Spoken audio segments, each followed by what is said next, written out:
Every Sunday ba ganun ginagawa nyo? Yep, every Sunday ganito ginagawa namin. Kami ay nagpo-worship, tayo po ay nagpo-worship, tayo po ay sumasamba kay Lord. At hindi kami nahihiya gawin yun. Yun yung secret. Di ba kanina bago tayo magsimula, tinanong ko kayo sino gusto yung gumapo, gumanda. Tama? Sino nakalala nun? So, ang pinaka-secret, sabihin mo sa katabi mo, mag-worship ka kay Lord. Sabihin mo nga yun. Mag-worship ka kay Lord. Yun. So, welcome po sa mga first-timer po natin ulit dito. Palakpakan po natin sila. Okay? Yung iba dito, kilala na ako. Lalo na yung mga invite ni BJ. So, sa Thursday, kung gusto nyo makatikim ng libreng Krispy Kreme, sumama kayo sa amin. Di ba? Okay, may nanlilibre. Okay. Anyway, so, tawag dito. Welcome po sa Be Amazed Living Ministry. Ito po yung church po natin. Tawag dito. Kuya Mike, ano yung ibig sabihin ng balm? Ang ibig sabihin ng balm, isa siyang ointment. Isa siyang gamot. Isa siyang gamot. So, hindi kami literal na gamot, okay? Si Lord yun ang gagamot. Amen ba? Amen! So, sino dito, alam natin meron tayo dito, minsan may sakit tayo physically. Agree? Diba? Physically. So, sino dito may sakit physically? Pakitasan ng kamay. Physically, physically. Kahit ano. Okay. So, sabay sa Bible, ang Diyos nagpapagaling. Naniniwala ka? Okay. When He said, nagpapagaling, the Bible says, yun yung truth. Ibig sabihin, pwede kang ma-heal immediately at this very moment. Ano gagawin? Mamaya, someone will pray for you. Okay? So kami, ang trabaho namin, magpipray lang, ang trabaho ng Lord, magpagaling. Agree? Yes. Kaya may, pag hindi ako gumaling, okay lang. At least na-bless ka. Okay ba yan? Okay ba yan? So, si Lord nagpapagaling. Then, ang purpose po natin dito to be amazed in the love of God, bringing into the lives of others. Ang tanging dahilan, bakit ka in-invite ng katabi mo, tingnan mo yung nag-imbita sa'yo. Tingnan mo yung nag-imbita sa'yo. Tapos sabihin mo, ilibre mo ako mamaya. Tingnan mo yung nag-imbita sa'yo. Tapos sabihin mo dyan, alam bakit kanya inimbitahan? Isang simpleng reason lang. Kasi mahal ka niya. Yun. Dahil mahal ka niya, libre mo rin siya. Ayun, di mo gano'n, okay? Mahal ka niya eh. Kasi kung ano yung nararamdaman niyang love ni God, gusto niyang i-share sa'yo. Agree? Ang problema, nahihirapan siya pag siya lang. Tama ba? Hindi pong may gusto kong sabihin sa'yo, pero iba na lang. Alam mo yung gano'n? Gano'n. Okay. So, mga tumayo dito sa harap kanina at yung iba pong kasama po natin, mga adik yan. Adik kay Lord. So, sino dito gusto maging adik kay Lord? Diba? Okay lang maging adik. Sabi mo sa katabi mo, okay lang maging adik. Okay lang maging adik. Basta kay Lord. Diba? Basta kay Lord. Paano ba? Sabi nito, vision, raising up lovers of Jesus. And ano yan? World changer yan. World changer. Bakit? Mali natin na sa loob ng kwartong ito, sayang hindi kasama eh. Sayang. Yung meron na sana tayong politician dito. Sayang. Okay. Wala dito ngayon eh. Okay. Malay ba natin na sa loob ng kwartong ito yung next na presidente ng Pilipinas? Meron ba? Meron ba? O kaya malay natin, nasa loob ng kwartong ito, yung next na pinakamayaman sa buong mundo, di ba? Ibig sabihin, pag lover ka ni Jesus, tapos, ang laki ng potential mo maging world changer. Agree ba kayo? Halimbawa, lover ka ng Lord, mayaman ka, anong gagawin mo sa pera? Share. Diba? Hindi mo aangkinin. Yung tipong hindi mo aangkin na lang lahat. Ayoko madamot ako. Hindi, ganun. So, maraming magbabago sa'yo. And finally, mission natin, sasummarize ko na lang yan Ang mission ng church yung sinasabi nito. Yung Be Amazed Living Ministry, proclaim the good news to the poor, bind up the brokenhearted, proclaim freedom to the captives, release from the darkness for the prisoners. Isa lang ibig sabihin yan. Pag nasa'yo ang God, nasa'yo si Jesus, nasa'yo na lahat. Gusto ba ninyo yan? So, ibig sabihin, nasa inyo na yung good news, nasa inyo na yung healing, physically, emotionally, spiritually, and financially. Meron din kuya, may wala akong sakit. Okay ako physically, okay ako spiritually, okay ako emotionally. Ang tanong, okay ka ba financially? O may sakit ka rin sa financially? Alam mo may sakit? Yung tipo pag naglagay ka ng pera sa bulsa mo, mamaya parang may butas yung bulsa mo, nawawala na lang yung pera mo. Sino may ganon? Lalo yung mga nag-work, diba? Yes. Yung tipong pagbigay ng sa palad mo ng sweldo, Oras lang bibilangin mo. Hindi araw, ha? Ilan? Oras, okay. Oras, okay. Tapos, pagkatapos mabilang yung oras, ayun na, mag-iisip ka na, uy, paano ako? Magsusurvive pa ba ako? And so on and so forth. Ibig sabihin, may sakit ka nun. Ang tanong, gusto mo bang gumaling? Yes. Hahayaan mo bang pagalingin ka ng Lord? Yes. Hindi kami nagpapagaling, ha? Sino ulit nagpapagaling? Si Lord. Sino si Lord? Jesus. Jesus, okay? So, by the way, before I proceed, I'm being reminded right now, batiin muna natin may birthday ngayon. Si Adrian, okay. Yan, yung gwapong nagigitara, saka yung nagkikeyboard siya yun. May magre-react ba? Okay. Tapos yung isang babae doon, ayun, yung birthday niya itong langgong ito. Yan. Ayan, yung dumilingon, no? Ayun. Ayan, okay. Okay.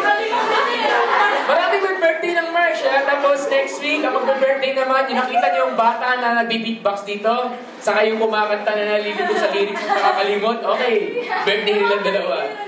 Okay, so, kung gusto niyo ng blowout, kausapin niyo sila. Okay? They're so generous, di ba? I-blowout nila kayo, fishbowl. Okay, marami fishbowl to. Okay, so, can we proceed on our offering? Okay, so, can you get your Bible? Actually, hindi mo na mag-offering. Magpo-proceed ako sa message kasi konektado dito yung offering.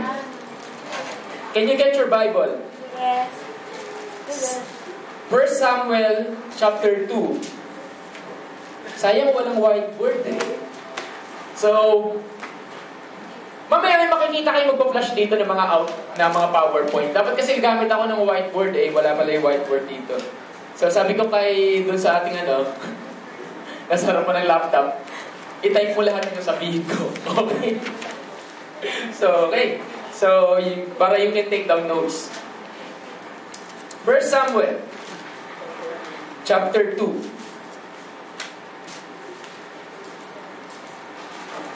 Nandun na?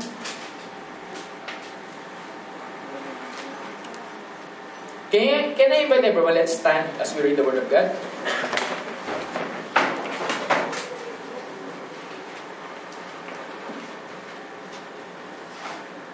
Okay. Verse 30. Sabi dito, Therefore the Lord God of Israel says, I said indeed that your house and the house of your father would walk before me forever. But now the Lord says, Far be it from me, for those who honor me, I will honor, and those who despise me shall be lightly esteemed. Dear God, salamat for your word.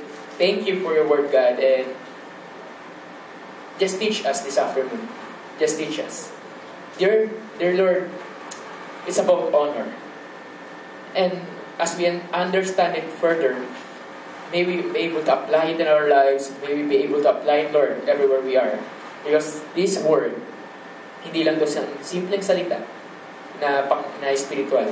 This word can change our lives, the lives of our family, even the lives of this nation. Thank you. We love you. We praise you, Jesus. Amen. Pakpakan naman natin ang Lord natin. Okay. So, ganito. Sino dito, may dalawang bagay daw bakit ka pumupunta sa simbahan. Okay? Una, by the Word of God. Ay, by the presence of the Lord. Yung ginawa natin kanina, ano yun? Presence ng Lord. Sino dito, naramdaman mo love ka ng Lord? Diba? Kuya, hindi ko naiintindihan pero may something eh. May parang kurot sa puso ko. Yan, love yan ng God. Okay. May naalala ako, may kasama kami dito dati. Dati. Hindi. Nandito siya ngayon sa kwartong ito pero hindi ko pa pangalanan. Okay, lahat ng illustration ko ngayon, real story. Okay? Real story. Hindi pala real story. Siguro mga 80% real story. Binago ko lang. Okay, sorry. Pero hindi, tao lang po. Can you forgive me? Okay? Ngayon, may isang tao kami kasama dito, na-invite siya pumunta dito. Tapos unang punta niya rito. Dito mismo. Nakaganon lang. Kaya natutuwa ako kanina eh. Kasi nakakita ako, nakaganon lang siya. Actually, hindi na siya nakaganon. Nakaganon pa yan. Tapos kumakanta na lahat. Ay, hindi, totoo. Wala niligo na ako sino yun, ha?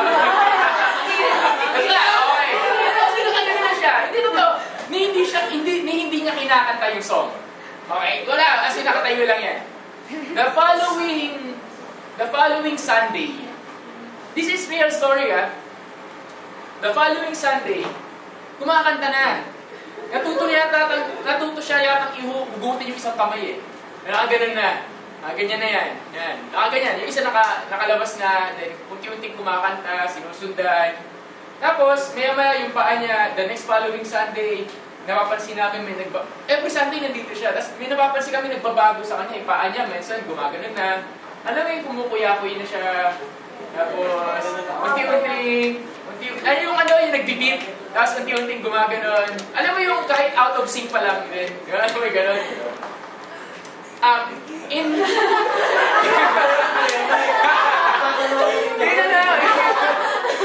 Alam nyo, in a matter of 2 months, 8 weeks.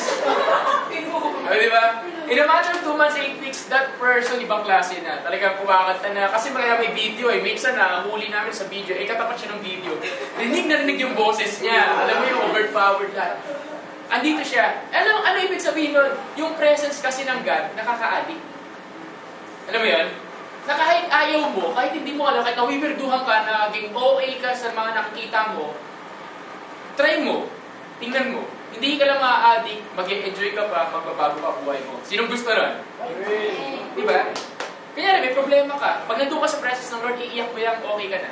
Maaaring hindi magbago agad yung sitwasyon mo, pero I'll assure you, may payapa yung puso mo. Tama ba? Diba? May kaaway ka, pag-worship ka sa presence ng Lord, after nun, napatawad mo rin kayo yung kaaway mo. Totoo ba yung kuya? May yung iba sa iba. Okay? And bottom line, ang presence ng God, yung ginawa natin kaninang worship, pwede mong gawin kahit nasa bahay ka lang. Hindi mo kailangan pumunta ng church. Agree? Pero iba kasi pag ganito Iba pag may kasama kang gwapo at maganda na pareho nagpupuri kay Lord. Agree ba? Diba? Tapos sa bahay ka lang, kasama mo. Alam mo na. Diba? So, okay. Pangalawa, sabi doon, maliban sa presence ng Lord, bakit tayo pupunta sa simbahan? Para sa salita niya. Tama? Para sa salita niya. Bakit? Ang salita niya, nagbabago ng buhay. Ang problema kasi, may mga Bible tayo sa bahay, karamihan sa atin, taniman ng kamote.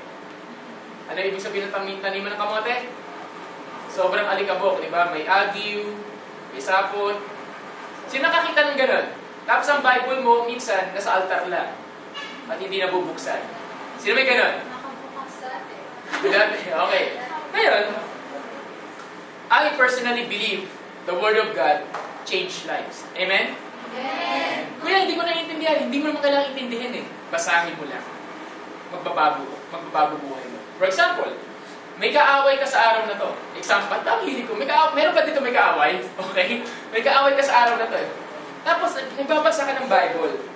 Tapos, pagkabasa mo ng Bible, ang unang-unang mong nabasa, love your enemies. Anong gagawin mo? Love your enemies. Anong gagawin mo? Naintindihan ba yun o hindi? Naintindihan, di ba? Sabi ng God, love your enemies. So, may kaaway ka, ninakawan ka ng chocolate o kung ano man. So, lapit ka sa kanya, sasabihin mo, oy, sabi ng Bible, love your enemies daw Di ba? So, in other words, Bible change lives. The Word of God, nagbabago ng buhay. Agree? Yes. So, sino dito willing turuan ka ng God ngayon? Okay? Pero sabi mo sa katabi mo, handa ka ba tamaan? Okay? Bato-bato sa langit, ang tamaan, ano? Masakit. Okay? Okay. Sabi sa 2 Samuel chapter 2 verse 30, sabi doon, yung bandang dulong part, sabi doon, for those who honor me, I will honor, and for those who despise me, shall be lightly esteemed. Sa Bas translation, ibang translation to, itong ginamit ko, New King James translation May isa pang translation na ang tawag sa kanya, Bas. Bas translation, B-A-S-S. Sabi doon, sa bandang dulong part, yung binasa ko rin, those who have no respect for me will have small value in my eyes. So si God, parang sinasabi niya, for those no respect for me will have small value. Kanina? Sa paningin niya. So today, we're going to talk about honor. Ano ang honor sa Tagalog? Honor. Karangalan, ano? Okay. Honor. What is honor? It came from the Greek word timao. Timao. Timao. Seryoso. T-A-M-A-W. I'm not sure kung W yun o O yung dulo. Timao. Timao. T-I-M-A-W. Timao. Okay. But I need to check yung tawag dito. I need to check yung spelling nito. Okay. Timao. Greek word. Ang ibig sabihin nito, ready na kaya? Ibig sabihin ng honor, value, appreciate, esteem, considered precious, worthy. Again, value, appreciate, esteem, considered precious, and worthy. Sino dito, meron kang isang bagay o tao na binavalue sa buhay mo? So, thank you dun sa 1, 2, 3, 4, 5. Oh, yung iba wala. Okay. Kawawa naman kayo. Wala kayong binavalue. Okay. So, sino dito? Meron dito tao na na-appreciate mo sa buhay mo? Na-appreciate mo. Pinapahalagahan mo. Tao. Meron ba? Yan. Sino dito? Meron kang kinoconsider something precious? Someone or something precious sa'yo. Ibig sabihin, that's honor. Now, may kabaligtaran ng honor. Ang kabaligtaran ng honor, ano? Dishonor. Ano dishonor? Di yung kabaligtaran lahat ng sinabi ko kanina. Without value, despise, treat something like doesn't have any value or substance. Parang walang kwenta. Okay? Merong isang tao na siya yung pinakapangit. Narinig nyo na ba? Yung pinakapangit siyang babae nilalang sa buong mundo. So, yung sa iba dito na kwento ko na you can look at her sa internet. Tapos, may sakit kasi siya. Ang sakit niya, never siya nagkaroon ng laman. Tawag dito, fats. Kahit anong kain niya. Okay? It's a rare disease na hindi siya tumataba. So, kalansay siya. As in kalansay siya. As in ang payan niya. At the word is, may nag-upload ng video niya, naging viral, tapos nakalagay, the world's most ugliest person. Yun. Then, andun na yung mga bully. Yung comments, ang katutak na comment. Alam mo yung mga comment? May mga comment na, sana hindi na nabuhay yan. Ano ba yung ganon? Na comment na tinatanggal yung value sa kanya. Dinidishonor siya. And this girl that I'm referring to, mamaya makikita niya paano siya nagkaroon ng honor sa sarili niya. So, dinidishonor siya. Biruin mo, naka-upload yun, tapos nakalagay, ikaw, na nag-upload ng video mo at nakalagay, the world's most ugliest. Ano mararamdaman mo? Ikaw ang pinakapangit sa pinakapangit. Okay? May pangit na, pero pa pinakapangit. Ano mararamdaman mo? Matutuwa ka. Sino dito? Yes, mag-e-enjoy pa ako. Di ba? Di ba? Sino dito matutuwa gano'n? Wala, di ba? Now, whatever you don't honor in your eyes will depreciate. Whatever you don't honor in your eyes. For example, sino dito, ito maganda eh. Sino dito may kapatid? Ganun yung maganda na. Okay. Sino dito may kapatid? Okay. Sino ulit? Sino? Taas ng kamay. Marami-rami. Okay. Sino dito solo? Solong anak. Ay, solong anak na yun. Okay. So, walang solong anak dito. So, lahat tayo may kapatid. Ha? Wala kaliban sa akin, syempre. Okay. Ito. Yung kapatid mo ba, paano mo pinapahalagahan? Ay, tanong, pinapahalagahan mo ba? Yes. For example, meron dito dalawang magkapatid, para silang aso't pusa sa bahay nila, pero pag nandito sila sa labas, love na love nila yung bawat isa. Alam mo yung gano'n? O yun. So, normal naman sa mga kapatid yun, di ba? Aso't pusa sa bahay. Tama? Okay. Sino dito, pinapahalagahan mo ng sobra yung kapatid mo na ganito yan? Sa tuwing uuwi ka ng bahay, may baon kang pasalubong. O, baliktad natin sitwasyon. Sino dito pinapahalagaan ka ng kapatid mo, pag uwi niya ng bahay, may baon siyang gustong-gusto mong mga bagay, pasalubong, alam mo ganun? Meron ba ganit, spoiled? Meron ba dito? Wala. Okay. Eh ikaw, sino dito ini-spoil mo yung kapatid mo? Wala. So, madaling salita, hindi mo siya masyadong pinapahalagahan. Kuya, uy. Ba? Hindi, sabi ko hindi masyado. So, ibig sabihin, whatever you don't value in your eyes, it will depreciate. Ibig sabihin, pag isang tao, binavalue mo, for example, ito yung tao, I value this, aalagaan ko siya. Agree? Of course, ano lang yun, isang example lang. Alam mo, ikaw yung nagpapaaral sa kapatid mo, di, binavalue mo siya, tama? Ino-honor mo siya. Tama ba? Tagalagang honor, isa sa Tagalagang honor, pinapahalagahan. So, same sa magulang. Sino dito, nag-work ka na, sinusuportahan mo yung magulang mo. Nagbibigay ka, kaya nauubos ka agad. Alam mo yung ganon? O kaya may kilala ako dito, yung hindi nila nahawakan yung ATM nila, di ba? May mga ganon. So, sino yun? Huwag na magtaas ng kamay.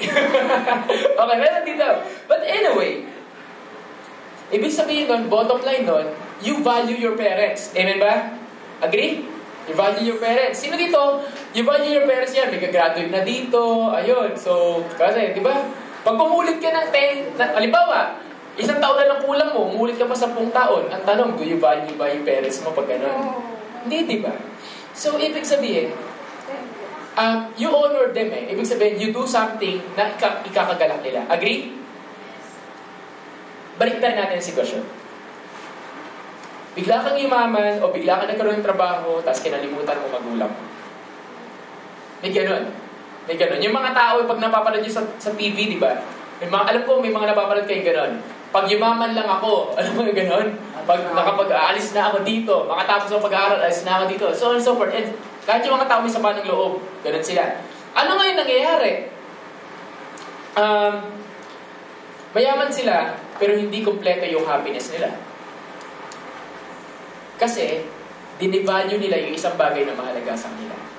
So, madaling salita, whatever we don't value in our eyes right now, magdi-depreciate.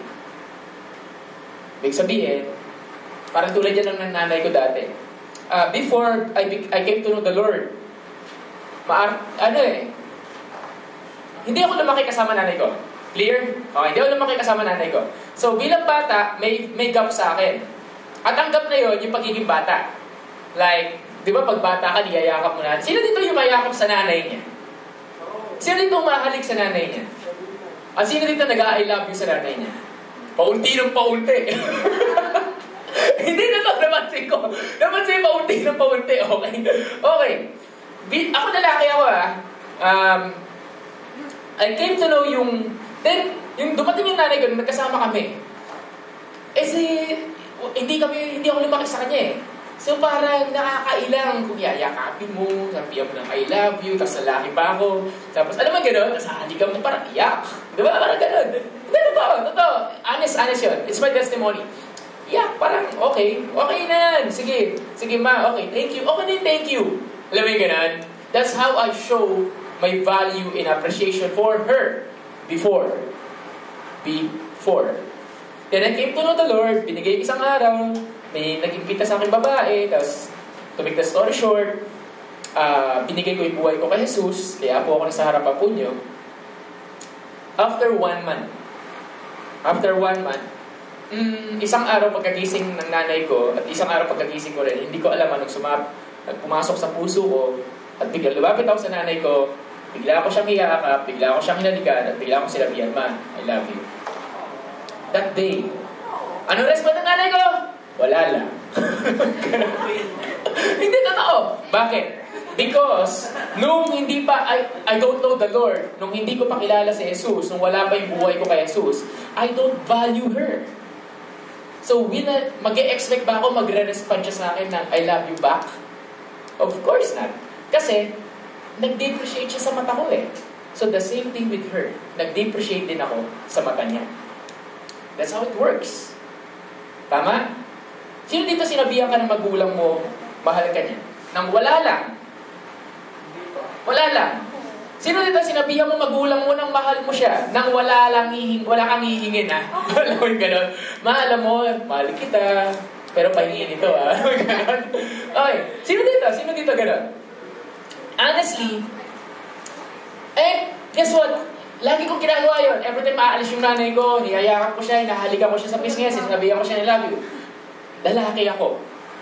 Okay, lalaki ba ako? Tapos in the end, alam niyo, in the end, yung nanay ko, kasi yung pala, hindi niya pala kinalakihan yun. Hindi ganun yung magulang niya. Pero ngayon, alam niyo ba, kahit papano, kahit sa text, kahit sa chat, nagkasabi na siya ng I love you. And it took me, ilan ba, Lord? It took me 7 years bago mangyari yun. 7 years bago siya nagsasabi ng I love you sa akin. Pero okay lang. Now, bakit? Kasi nagkaroon na ako ng value sa patingin niya. Amen. So, pwede ba nang palakpakan ng Lord? Yeah! Ngayon, yun yung istorya ko. Ngayon ang tanong, kamusta ang istorya mo? Okay? Nag-birthday nanay ko nung nakaraan. For the first time in my life, trinit ko yung nanay ko. For the first time. Di ba? After ilang years, hindi ko lang sasabihin. Basta after ilang years, okay. Trinit ko yung nanay ko, okay? Medyo malaki-laki din yun. Pero trinit ko nanay ko. I'm still a full-time minister. I'm a full-time pastor here. Wala akong regular job. But to be able to treat my mom sa special day niya, malaking accomplishment sa akin yun. Ang tanong, kayo, yung mga may work dito, na-treat mo na ba nanay mo? Tatay mo? Na-treat mo na ba? Di ba? So, kung sino hindi. Kuya, na ako, estudyante ako, bakit hindi ka mag-ipon? Napasalubungan mo na ba siya? Example, bilang mo lang siya ng cake. Tapos sabihin, ano okasyon? Wala lang. I appreciate you. Oh. Sinong gagawin? Sinong willing gawin yun? Diba? Diba? Diba? Alam bakit? Baka magulat ka, kuya, wala naman siyang respond, wala naman siyang Okay, mayroon ako secret na sabihin sa inyo. Sasabihin niya, wala naman siyang pakialam sa akin, wala naman mangyayari, so on and so forth. Inanay ko, ginagawa niya, yung time na nasa Cavite pa kami, hindi siya marunong mag-reply back. At tuwing nagkakamali ako, kasi hindi naman tayo perfect right? May mga old habits pa rin, nagsisigawan pa rin, napapasagot pa minsan-minsan. Every time nangyayari sa akin yan, unlike before, hindi niya ako ng sorry. Pero minsan kasi yung sorry, minsan parang salita na lang na walang effect na. Alam mo yung gano'n? So ginagawa ko, nagre-write ako ng letter. Iniiwan ko yun sa damitan niya, aalis ako, tapos mababasahin. Akala ko hindi niya nabasa. Alam mo yung gano'n? Parang wala lang. Kasi pagka-uwi ko ng bahay, parang wala. Alam mo yung gano'n? Parang wala nangyari. Parang, mapapaisip ko, nabasa ba nito? Parang hindi. Alam mo yung ganyan? Tapos, maririnig ko na lang. Kwentuhan ng mga kapitbahay. Please. Alam mo gano'n? Ito kwento ng kapitbahay sa akin. Yung mama mo, kinuwento sa akin, binigyan mo raw siya ng letter, na-touch daw siya. Alam mo gano'n? Yung tipong, hindi niya kayang ipakita sa akin yung respond niya, harap-harapan. Pero kinukwento niya at behind my back. Ay, mas maganda yun. Tama? Ikaw ba? Anong gusto mong marinig na sinasabi sa'yo ng kapitbahay? Ay, ang anak ko yan, pasaway yan. Di ba? Ganyan. O, yung anak ko na yan, mabait yan. Ganyan. Tama? Ba't ba nanay ako ng nanay? Okay, but anyway, it's about honor. It's how we honor. And one person na kailangan natin i-honor is mga magulang natin. Amen? Okay. So, pwede na ako mag-proceed. Hindi pa masama tingin niyo sa akin? Nagsisimula pa lang ako. Okay. Next. Sabi ni Lord, those who honor me, I will honor them. I will show value to them. So it speaks about honoring God. How do we honor God? Sino dito gusto ng reward sa buhay? Sino dito pagkasabihin ko sa iyo, pwede kang yumaman? Sino dito aayaw? Wala, di ba? Honor. Very highly appreciated in the kingdom of God. Honor, very highly appreciated in the kingdom of God. What does it mean? It means, when you learn to honor God, number one. Number two, when you learn to honor yung mga taong inassign niya sa buhay mo, your parents, your spiritual leader, and so on and so forth. When you learn to honor God and yung lahat ng authority na binigay niya sa buhay mo, you will be honored. So, tingnan mo yung katabi mo. Diba? Tingnan mo yung katabi mo. Baka tayo yung tingnan.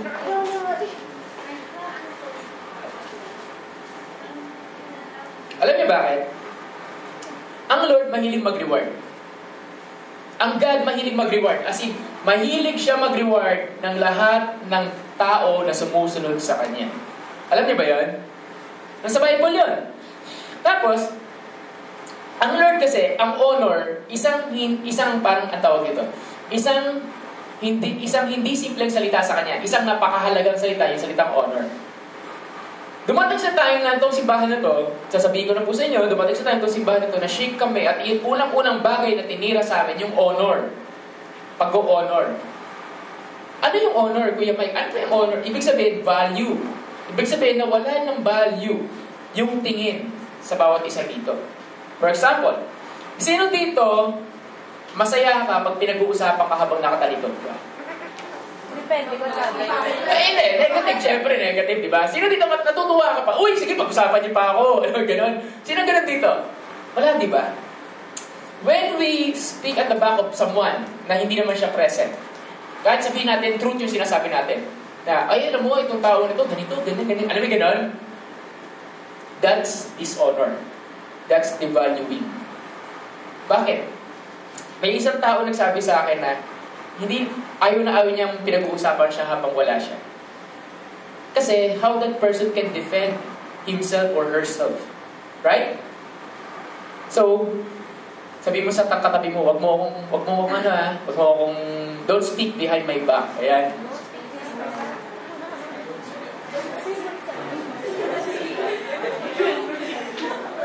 Okay, narinig niyo ako ng my mic. Kaya ako kasi mag-illustrate eh. Okay. This is how it works, yung reward. Sino ba maganda? Gawing example. Dali. Sino may code?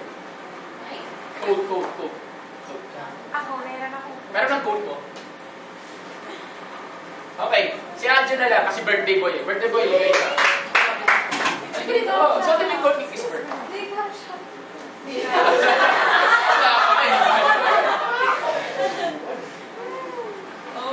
Small.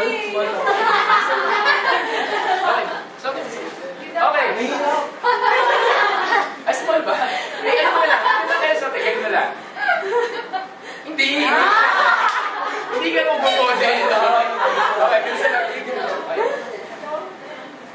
Ano mo lang? Pag di ka sorry. Ano ba? Ganun lang. Yung ganun lang. Yan. Dishonor na ako. Okay. Ngayon. I wanna show something sa inyo bawat isa. Sabi sa Bible, if you know how to honor God, God will honor you. Agree? Yes. Okay. One way of honoring the Lord is honoring our parents. Tama? Kasama yung sa Ten Commandments. Okay. Pangalawa, we need to honor people na binigay ng Lord na pilitin. Okay. Ano ba yan? Okay. One way we honor God is when we learn to honor people na inordain ng Lord para sa atin. Pag sabi inordain, nilagay doon para alagaan, bantayan ka. So si God mahilig mag-reward, just like what I said. Parang ganito yan. Kung si Adrian yung leader ko, siya yung pastor ko. Okay? I will honor him. How? Pastor, mayroon ka bang bubuhatin? Ako na bubuhatin. Yan. Ino-honor ko siya. Tama? Alam mo ganun, tipong ganito. Pastor, kailangan mo ba ng kape? Titimplahan kita ng kape. Yun, no-honor ko siya. Kahit simpleng bagay lang. Hindi naman kailangan big time. Tama ba? O kaya, Pastor, maupo ka na lang. Kami na bahala dyan. That's honor. Okay? That's honor. Kung siya kuya ko, kuya, upo ka na lang dyan, ako na maghugas ng pinggan. Ayun. So, hindi ka naman spiritual. Tama? Okay. That's how we honor. How do we dishonor? Ay, yan mo yan, kaya niya yan. Sino may ganon? Di ba? Yan, kaya niya yan. Hindi mo, laki-laki niyang kalabog na yan. Pero hindi mo ganon. That's dishonor. This is, ang question ko yan, pag in-honor ko, ayusin mo yung jacket kasi meron ako illustration. Oo. May gagawin ako. Okay. Ngayon, when I learn to honor this person na nilagay ng Lord sa buhay ko, yung reward ni God, may reward ako kay Lord. Anong reward ko kay Lord? Yung blessing na dapat para sa Kanya. Mayroon, ito yung blessing. Kahit anong dinadala niya, lahat ng blessing na meron sa buhay niya, damay ako. Hindi pa kasama doon yung pagsarili kong blessing. So, ilan ang blessing ko? Ilang blessing niya? Lugi, di ba? Hindi. That's how it works. That's how it works. When you learn to honor someone, lalo na yung mga inappoint ni God, yung blessing mo na pansarili at yung blessing niya, mapupunta pa sa iyo. That's how it works. When you learn to honor the Lord, God will promote you. Amen? So, palakpakan natin si Aljon. Ang hirap pa, hindi pa kayo kumbinsido. Gusto niyo ng proof? Gusto niyo ng proof? When you learn to honor the Lord, I learn to honor the leaders na nilagay sa akin ng God. Alam niyo anong proof? Ayan, no?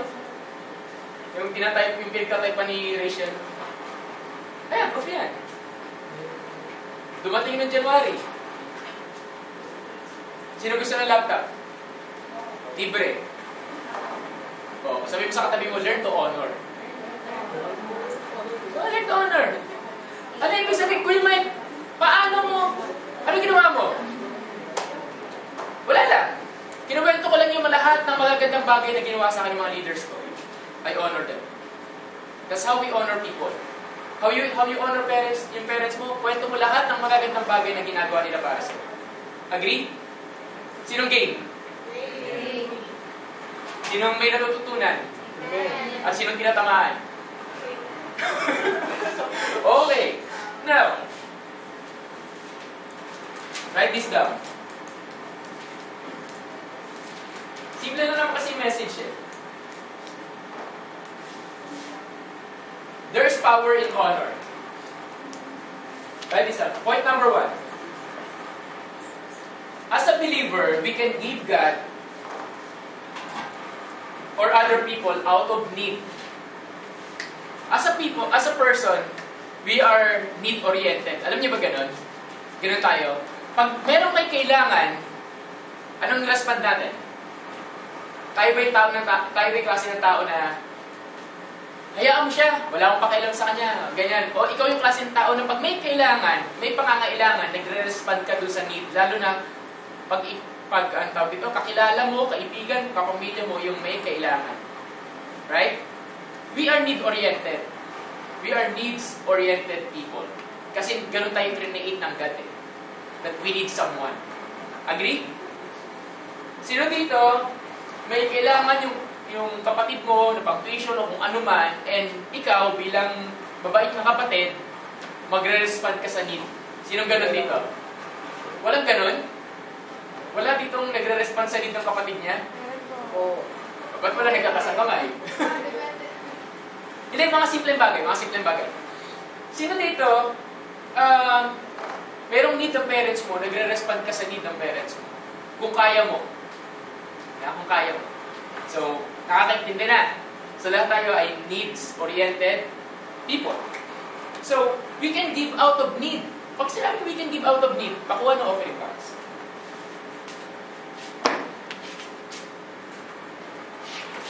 Hindi to preaching about offering pero this is the best example. Minsan, nagpapatawag ako personally ng isang offering for a certain nagamit para sa kingdom ni God. So, worth niya. Example, itong keyboard na to, hindi aking galing to. It's because of the people who gives. Okay? Meron dito sa loob ng church at meron dito sa loob ng church.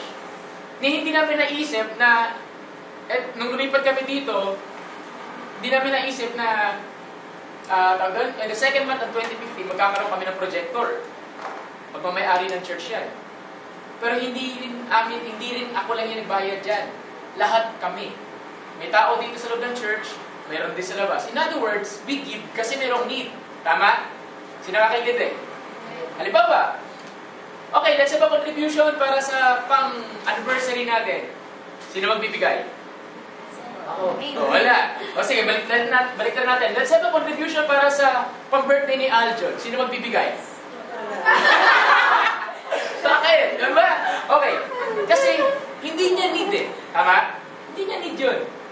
Pero pag mayroong need, tapos talagang kailangan na kailangan, we respond to give. Agree? Pero, we can give out of honor. It should not be only out of need. There's a higher level, and that's out of what? Honor. What does it mean? It means,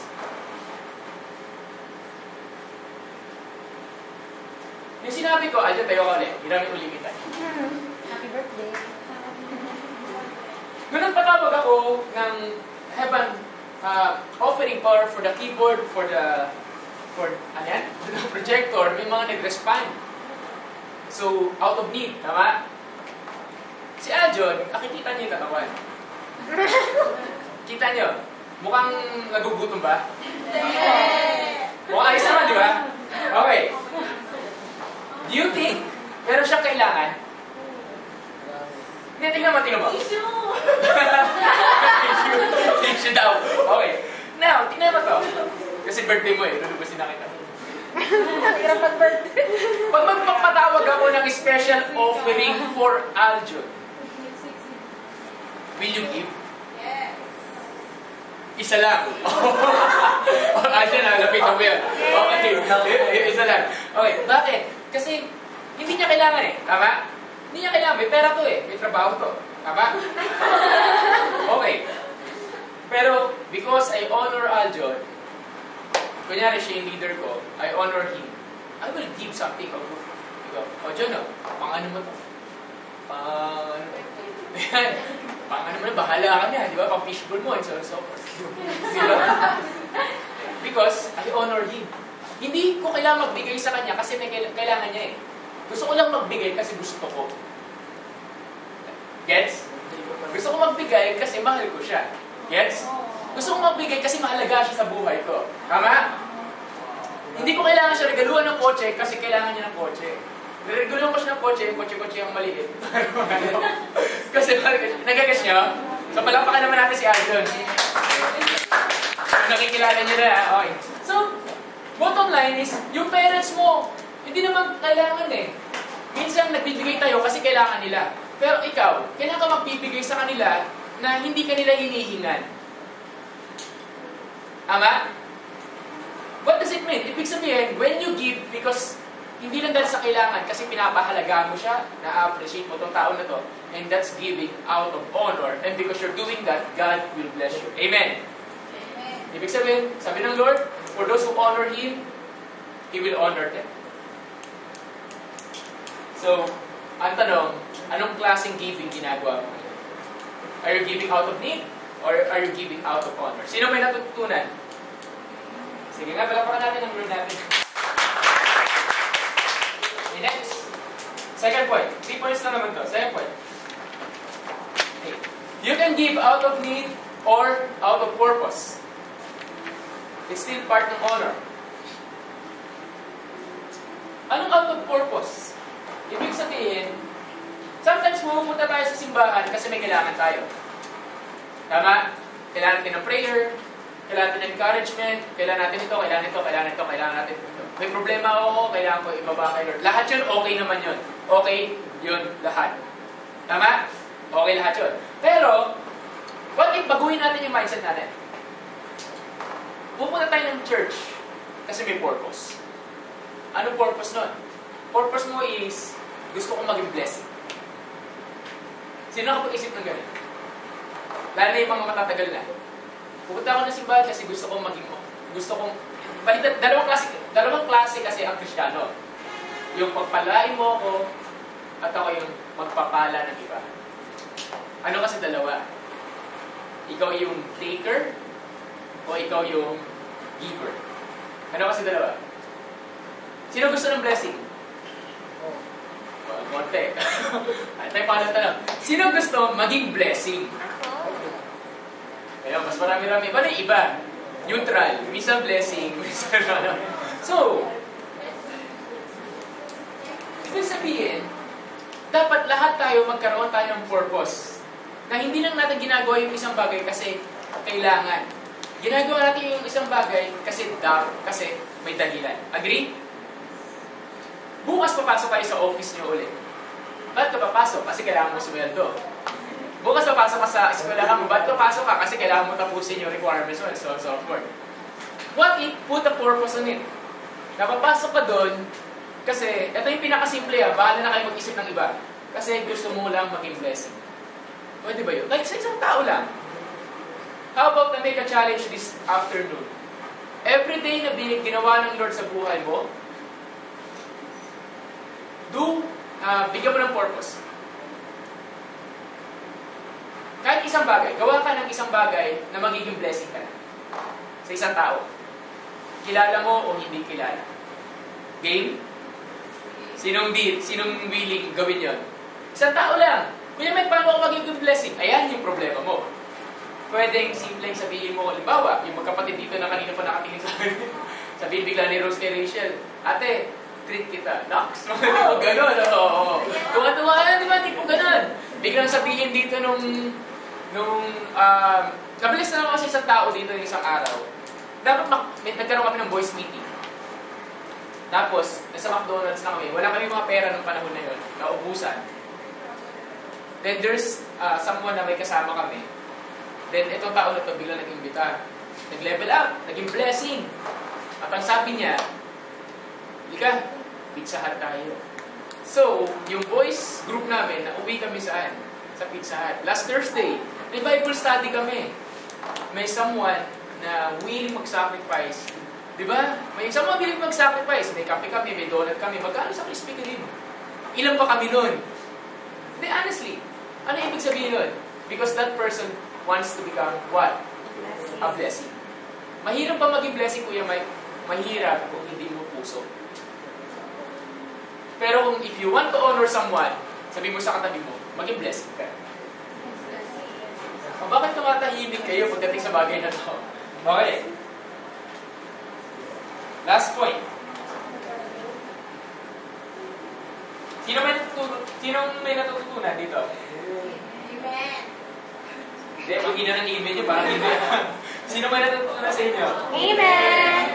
Sinong natututo about honor? Amen. Sinong i-apply ang natutunan ngayong hapon na to? Amen. Ulitin ko yung tanong, ulit tanong. Sinong i-apply ang natutunan ngayon? Amen. Pagka-uwi. Amen. Nag-buff? Bakit nag-buff? Dapat, kuya may ginawa i-apply. Pagka-uwi ka agad. Mamaya, pagka-uwi mo. Ano unang mong gagawin pag nakita mo peres mo? Honor. Anong klaseng honor?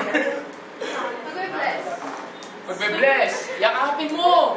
Pag sinabi niya, anak, kain mo anak. Wala lang. Anong sapi mo? Nilalagnat ka ba? Wala na. Okay. Hayaan mo lang yun. Hayaan mo lang yun. Okay. The last one. Last point.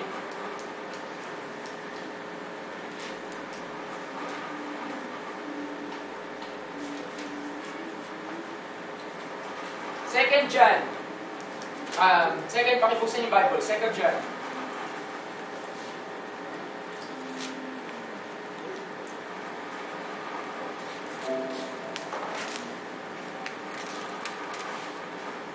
Nawawala sa second John.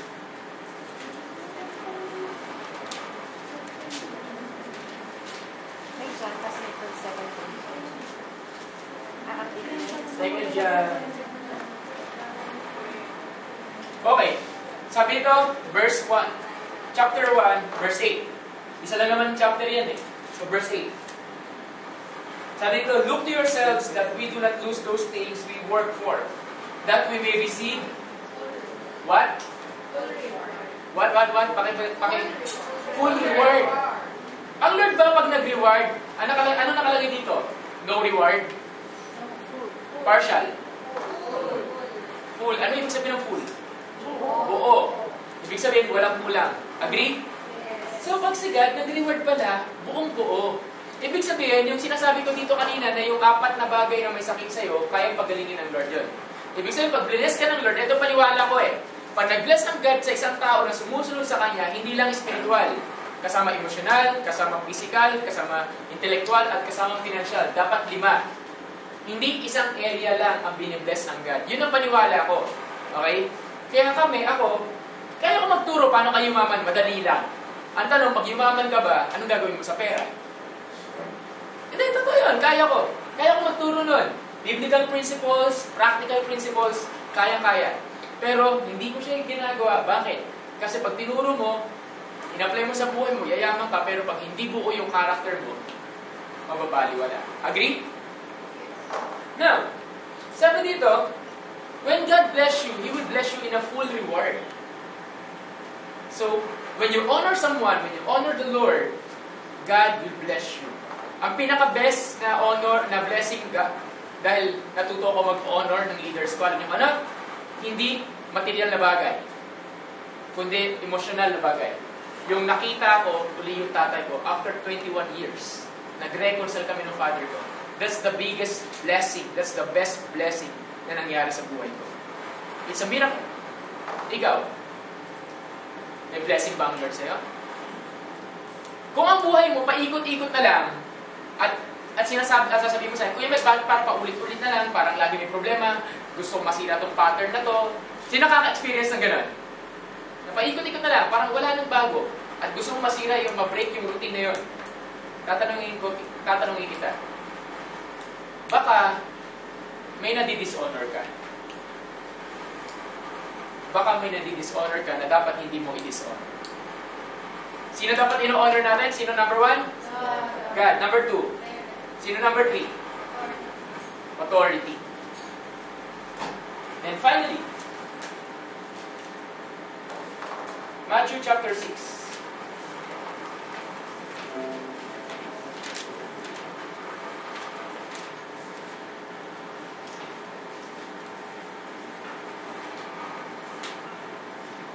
Okay. Alam niyo ba si Jesus? Ito yun eh. Ito yung the Lord's Prayer. Matthew chapter 6, verse 9. Diba na sa verse 9 lang. Sabi ko, in this manner, therefore pray, Our Father in heaven, hallowed be your name. Hallowed means honor. Itaas ang pangalan mo. Kung si Jesus, in-honor si God, sino tayo para mag-dishonor kay Lord? Agree?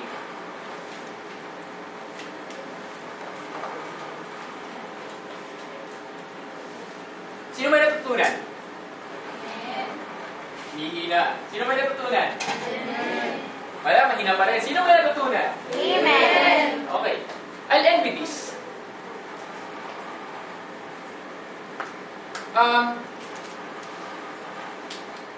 Meron isang araw may devotion ako sa Numbers chapter 14, but for the sake of time, hindi ko na-discuss.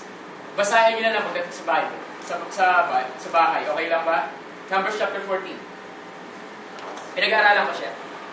Tapos nung pinabasa ko siya, na-amaze ako kasi ito yung panahon na yung mga Israelites nagre-reklamo kay Moses saka kay Aaron. Si Moses saka si Aaron, mga leaders yan na inassign ng God. Mula sa Egypt, sila yung inassign ng Lord dalhin yung mga Israelites sa tinatawag na Promised Land. Okay? Tinatawag na Promised Land. Tapos, pagdating sa Promised Land, andun yung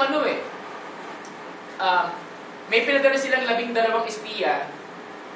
Yung dalawa, si Joshua saka si Caleb, ang positive report, sabi, uy, okay doon, maganda, totoo yung promise ng Lord, so on and so forth.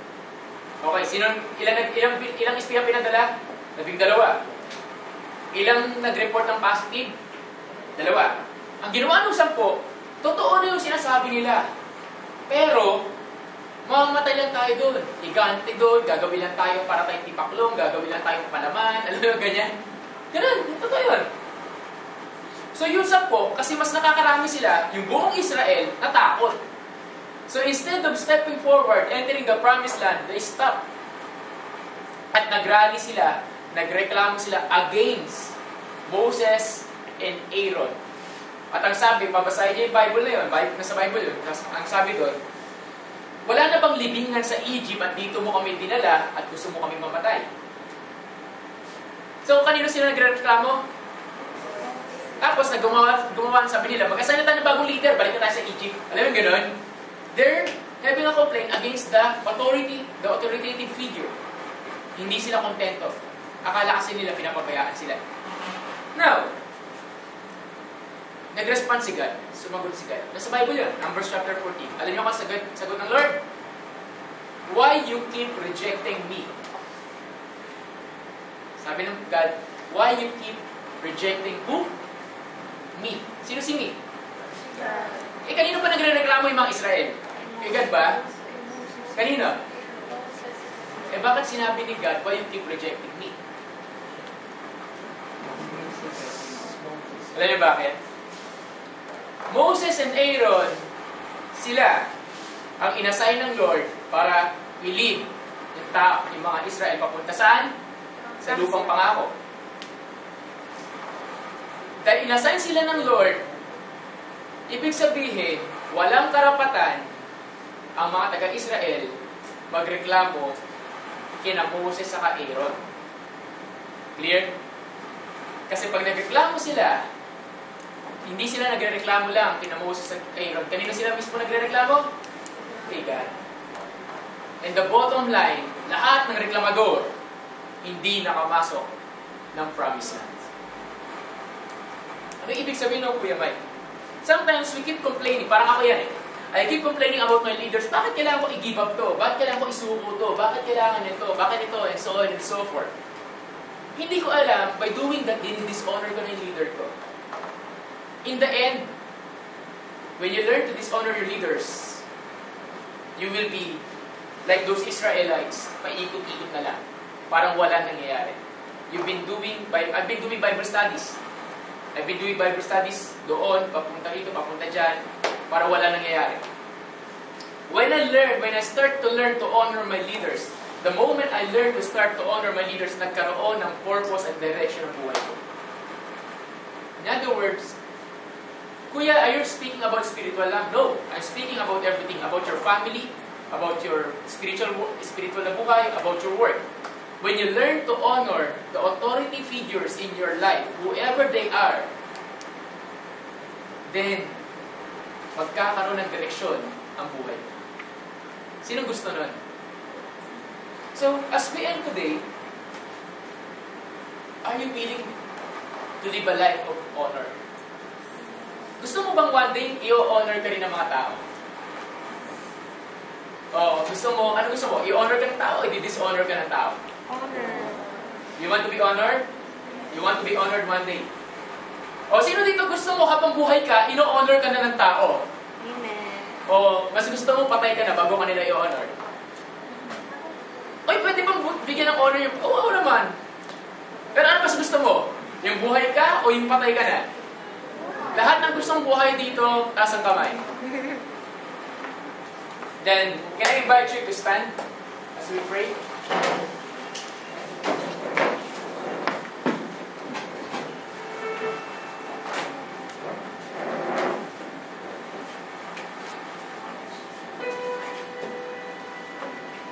Sabi ko kanina, thank you, Jesus. Sabi ko kanina, nilagay ko sa dulo yung giving. For purpose. For purpose. We wanna honor the house of the Lord. Amen ba? Pero maliit na bagay lang yun eh. Actually, nagbibigay ka ng offering o tithes and offering mo o kaya sacrificial giving mo, maliit na bagay lang yun sa Diyos. Kasi si God, wala yung kailangan. Lahat, nasa Kanya na eh. Hindi niya kailangan yung pera mo, hindi niya kailangan yung pera ko, ang kailangan niya puso mo. Agree? But He wants a heart that knows how to honor everyone. Mahirap mag-honor, sinasabi ko sa inyo. Mahirap mag-honor lalo na pag nasasaktan ka. Mahirap mag-honor lalo na pag hindi mo gusto yung sitwasyon. Agree? Okay. Hayaan mo lang. Simulan mo sa maliit na pamamaraan. Then masasanay ka. Give honor to the people na deserve nila yung honor. Ngayon, kung ayaw mong i-honor yung taong ito, then, so be it.